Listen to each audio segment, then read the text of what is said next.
Am I the a-hole for leaving my house and leaving my mother and 4 siblings homeless? I, female, just turned 18 last week, live with my mother and 4 siblings. Ages ranged 5 to 12, all different fathers. I've had a part-time job since I was 14. I was forced to watch the kids from a young age because my mother was either working or pregnant. She has no education, works whatever job she can find, and, well, she's an ignorant woman who never learns that having more children than you can feed is a terrible decision. And yes, termination is legal here, so it was her decision to keep them. I'm the only one with a relationship with my father. He never wanted children, but he's responsible enough to pay child support. This money is the family main income, and my mother uses it to pay for rent and utilities and like half the groceries. I have a good relationship with my father, so he also covers my medical and educational expenses. On my birthday, he told me he'd like to keep supporting me by paying for my university and also asked if I'd be willing to live alone. He never liked the idea of my mother spending the money that was supposed to be only for me with all my siblings. I was delighted with the idea, as I've wanted to move out for a long time, as I hate my living situation and sharing with kids, and I don't get along with my siblings at all. When I told my mother I'm moving out, she saw red and called me an ungrateful brat. She tried to blame me for leaving them homeless. They'd be unable to pay rent by next month as my mother has no savings, and told me I should keep living with them because I should care about my siblings. I yelled at her that I've all lived off my father's money for 18 years, and that was enough. I don't want any contact with her anymore, and even less with those kids I don't even want to call my siblings. My friends are split about if I'm the a-hole. Some of them believe I should keep leeching off my father for the sake of my siblings. But honestly, I couldn't care less about them. I don't want to see my mother learn her lesson. And now for the top comments. That's an ugly situation.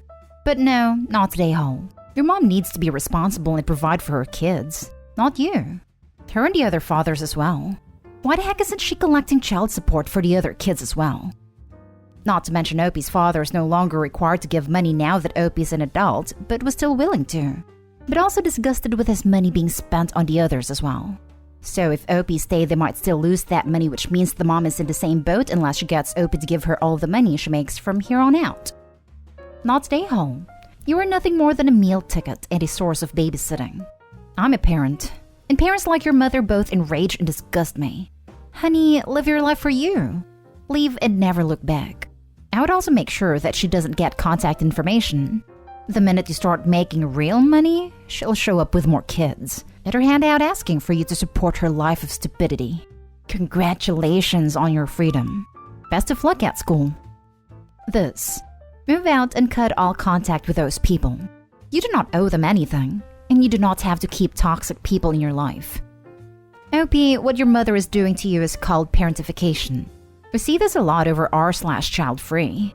It's what happens when idiot adults who should have never been allowed to breed refuse to learn their lesson. Instead of bucking up and taking responsibility for the children they created, the careless parent makes raising and safeguarding younger siblings the job of the oldest, and thus, theoretically, most mature/responsible.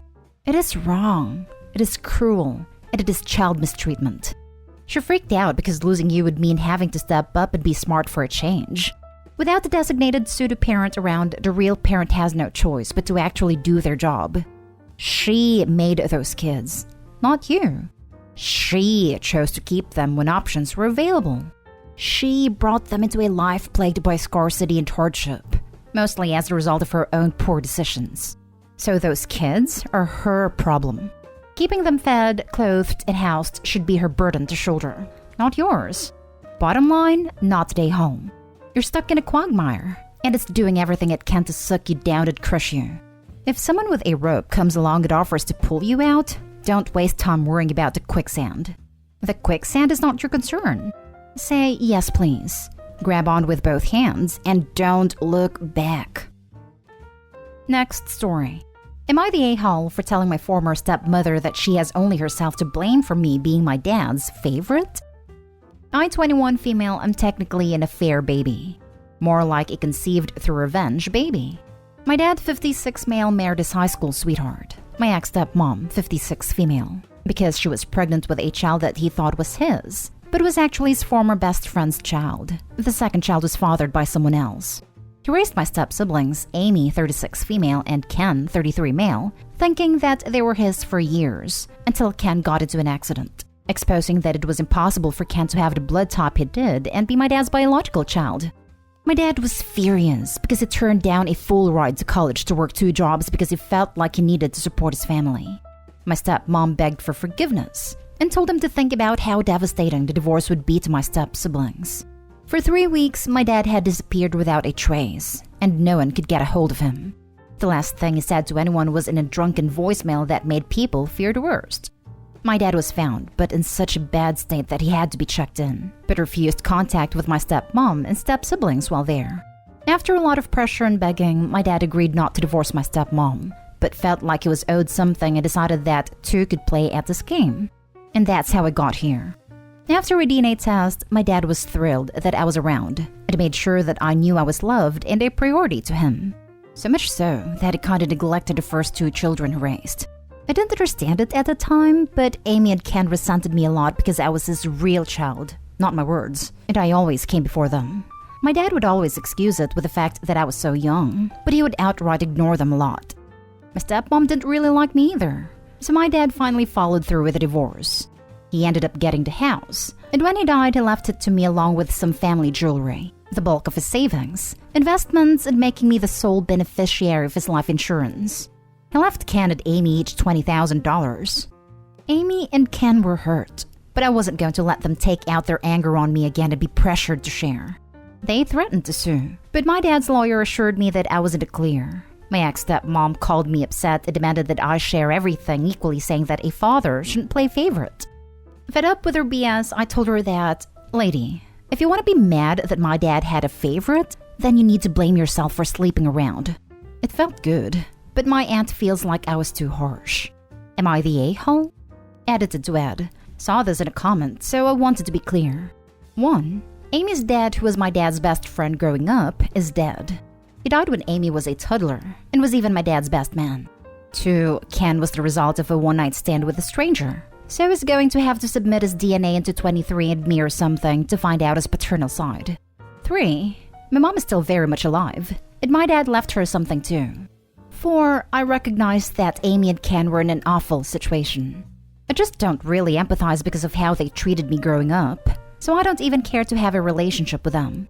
My aunt, dad's sister, is the only reason why I would still see them, because she still wants a relationship with them. Edited to Ed too. Keep seeing a few more common things, so let me clarify some other stuff. 1. No, my mom didn't know my dad was married until after she was pregnant with me, and was angry at him for the longest time. I didn't know about any of this until I was much older, and I think that's why my dad left her something in the will. 2. Yes, my dad did get a DNA for Amy and Ken. He's not their dad. 3. I didn't say what I did with Amy and Ken around. That was strictly between their mom and me. Unless I was on speakerphone and she didn't tell me. 4. No, my dad didn't pay for Amy and Ken's college expenses. He would still get them the occasional gift for birthdays and Christmas, but after they turned 18, he stopped because he wanted me to have as many resources as possible. Not the a-hole. Your stepmother reaps what she sowed. I do feel empathy for Amy and Ken, but fortunately your dad didn't cut them off completely, so they shouldn't expect anything more from your dad's estate. I say go no contact with all 3 of them, and go live your best life, Opie, as your dad would have wanted. Oh, trust me, I am. I have no reason to speak to my ex-stepmom, and I'll only ever see Amy and Ken around my aunt's house and she still wants a relationship. But other than that, I'm good. They weren't very nice when I was growing up. Oh man, all of that was toxic as hell from the beginning to the end. I feel really bad for Amy and Ken, who did nothing to warrant their father figure's neglect. You don't seem to have a lot of empathy for them either, and I really hope you reflect and try to see their perspective. You're not obliged to split things equally. Your dad left it to you. I do hope you take this opportunity to remove yourself from a toxic situation, reflect on it, and move on. Nothing about what happened was okay. Try not to let your father's battle become your own. Honestly, he is arguably worse than your stepmom, because his choices hurt 2 innocent children. She's no saint, but he should have just left right from the start. You, Ken, and Amy are not the a-hole. Lol, do you realize they took their anger out on Opie? Opie was innocent too. This was the fault of the woman who didn't want to divorce her husband when he asked for one over her own entitlement to a relationship. Opie's father might have heard the kids had the parents got divorced, but not more than neglecting them for so long when the parents actually stayed in marriage. The ex-stepmom in this case cheated on her husband at least 2 times, failed to tell him that he was the biological father of kids, deceived him into raising someone else's kids for years. Then, when he eventually found out due to his supposed son's illness and spiraled, manipulated, begged, and guilted him into a marriage he clearly didn't want, and let her kids be miserable. How the hell do you excuse that? The man made his intentions of not staying in a relationship very clear, but the ex-stepmom pushed it till it broke spectacularly. I see that Opie's father might have acted like an a-hole, but he was put into this very glorious position time and time again. So, if we really analyze the whole situation, no one is the a-hole here except for stepmom, and in some parts the dad, who by the way still left $20,000 to both of those kids he resented. Now for the next story. Am I the a-hole for not helping my biological parents? I, 22 female, was adopted by wonderful parents. I grew up as an only child and am very close with my adoptive mother and father. I have always wondered why my biological parents gave me up for adoption. I never asked and don't plan on it. But when I turned 18, my parents asked if I wanted to know who my biological parents were, and they told me their names and where they live. I looked them up in social media and contacted my biological mother. She was very happy to hear from me and asked if I wanted to meet. They lived about 4 hours away. I took the time off of work and drove the 4 hours. We hugged and they were very thrilled to meet me.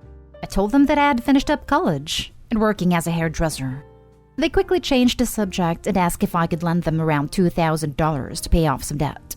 I was speechless and asked if that was the main reason they wanted to meet. My dad said, kind of, yeah. We need help with some finances. I got up and left the diner. I drove the 4 hours back home and told my parents what happened. They were very supportive and let me know that they loved me. My biological mother has been blowing up my phone wanting to talk, along with some money requests. I've denied every one of them and told them I no longer want to talk to them. Then biological dad reached out and called me a horrible daughter for hurting my mother's feelings. I've not heard from them since the last message.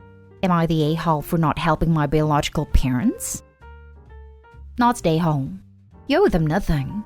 Children should never be responsible for their parents' debt. They only wanted money, not to get to know you. The greatest thing they ever did for you is giving you up. Children should never be responsible for their parents' debt, especially considering these aren't even her parents. They are strangers asking for a handout. Definitely not the a-hole. Not the a-hole. Can you imagine growing up with them? You got lucky. And look at it from the even broader side. They immediately showed their true colors. They could have also first built a relationship and then tried to pull this off. They'd probably steal her paychecks if she got a job as a teen and be begging for money throughout her adult life. They only cared about her money, not her. Bullet dodged. Not the a-hole. Not the a-hole. They were horrible parents and you owe them nothing. Block their numbers and forget about them. I can guarantee if you've been homeless and penniless, they wouldn't have bothered with you. Oh, they would bother. They would ask her social security number and a couple of other questions. Last story is titled, Am I the a-hole for refusing to make my son apologize to my mother-in-law's goddaughter and undermining my husband's parenting? My mother-in-law's goddaughter, Amy, is not a nice person, but I'm the only one who seems to see it. So when I walked in on my 4-year-old son close to tears and being pressured by his dad to apologize to her for being rude, I immediately intervened. My son insisted Amy had said something mean to him, but she tried to make it look like my son misunderstood and was overreacting. From past experience, I knew she was lying. My husband kept insisting my son needed to apologize. But instead I told my son I believed him and that he didn't need to apologize. My son said, but Daddy said I have to. And I replied to tell him that he still didn't have to. I asked him to go pick a book for bedtime, even though my husband kept protesting and insisting he couldn't leave until he said sorry. After we put our son to bed, my husband had a huge argument with me. I kept saying I was undermining his parenting and teaching our son that he could get away with not listening to his dad. He insisted our son was being rude, and that was unacceptable, and that I was blinded by my dislike of Amy. I replied by telling him that he was the blind one. He also blamed me for our son asking if his dad didn't love him anymore. Am I the a-hole? Edit. Amy's 32. She told my son his dad would send him and me far away soon because he was annoying. My husband wasn't there when this happened. He interrupted them earlier while they were working to ask his dad to play with him, and Amy was upset that my husband actually did. I believe him, because when we first got married, she would say similar things to me. My son yelled that she was a liar, which is what my husband thought was rude. I'm sorry, but what the hell is a 32-year-old grown woman doing picking on a 4-year-old and reducing him to tears? And why is your husband allowing this? I'm going to say not day hall based on that alone. Like, Jesus, the kid is 4. If he says Amy's a liar and said something that he perceived to be mean, he's likely telling the truth. At that age, they don't usually make up malicious lies about adults. Exactly. He is a 4-year-old and didn't quite grasp that daddy was working. I don't agree with undermining the other parent, but I also don't think Opie was the a-hole. If I was her, I'd be asking her husband why he's okay with a 32-year-old being mean and disrespectful to a young kid and his wife. He is undermining both his wife and child but not standing up to the goddaughter for awful behavior towards them. I also just want to add quick that the husband thinks that his 4-year-old is bullying a 32-year-old woman? Not stay home. Sounds like Amy has a thing for your husband and doesn't like her time with him to be interrupted. Exactly. This is why she said similar things to Opie earlier in her relationship with her husband. I just hope there isn't an affair happening here. Amy is 32. Not stay home. It's important for a child to learn that an adult isn't always right and a child isn't always wrong. Also, Amy and your husband both sound like people who just want to watch your son do as they say. It's sad, but many people are that way. But she straight up told her child he didn't have to do what his dad said. She completely undermined his parenting and authority. How is that right? She could have took her husband to the side and settled it together, and decided if he should apologize.